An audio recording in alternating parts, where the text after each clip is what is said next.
We are going to ask the question, what kind of man does this? We are going to show why we need good, honest people to run for office and serve. We are going to ask, can you do better than this? The Edgewood Town Council has repeatedly discussed and agreed in principle to develop multi-user recreational trails where possible and incorporate new trails with new road construction. That is a good and wise thing.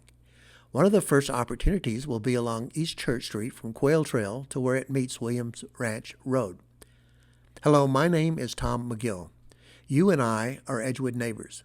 I have walked the entire length of the unpaved portion of Church Street most days for the last 6 years. I am very familiar with this road as a pedestrian in all weather conditions. I am an advocate for roads and trails for pedestrians, bicycles, and horses.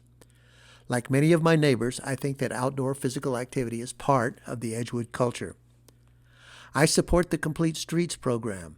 That is a collection of design ideas focused on keeping pedestrians, bicycles, and horses separated from automobile traffic.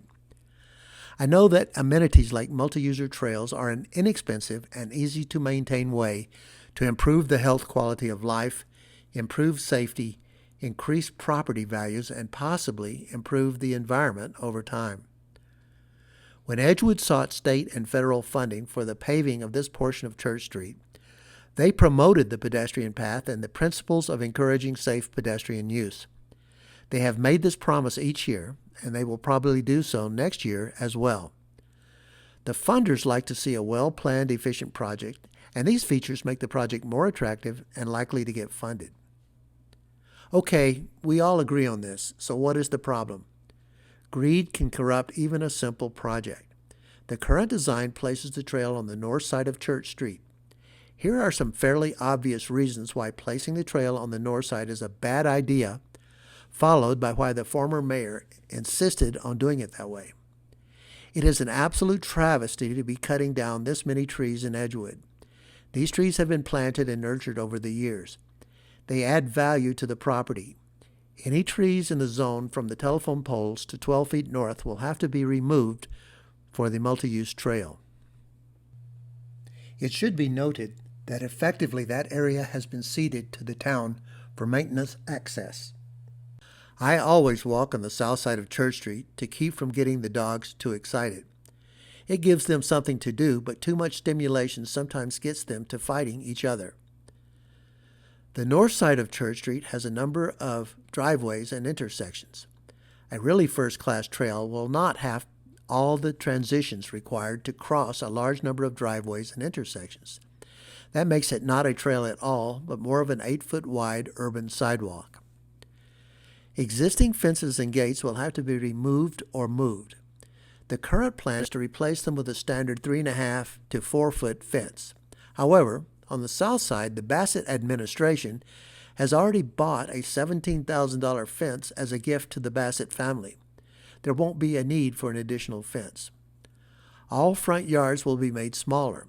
All homes will effectively lose their front yards partially or mostly. All can expect foot traffic much closer than the residents are used to now. There will be a loss of privacy. In one case, for example, the trail and fence will come within 2 feet of what may be a bedroom window. It will be costly to build the trail to the north of Church Street.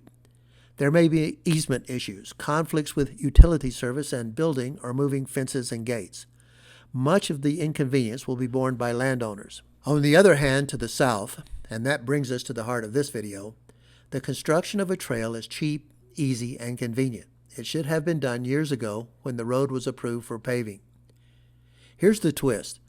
The Bassett family has already been handsomely compensated for the easement for a multi-use trail the full length of Church Street. The Bassett family was granted the right to develop this large lot without the usual required green space in exchange for the use of the easement, for which they have already received $60,000. That offset is very valuable to the future developers of this land. The former mayor, who was removed from office on October 14th by the First District Court of Santa Fe for malfeasance, clearly doesn't want it on his land. His promise is worthless to the funders, to his constituents, or to his own name on a contract. At the same time, he is willing to punish his neighbors with the senseless enforcement of government power. The acting mayor, John Abrams, in spite of years of big talk about trails and recreation, can't run away from his responsibility far enough, fast enough, even if it means there is no trail at all. So back to our original proposition. We need leadership. If you think you can do better than this sad performance, I hope in November 2021 you will consider running for town office.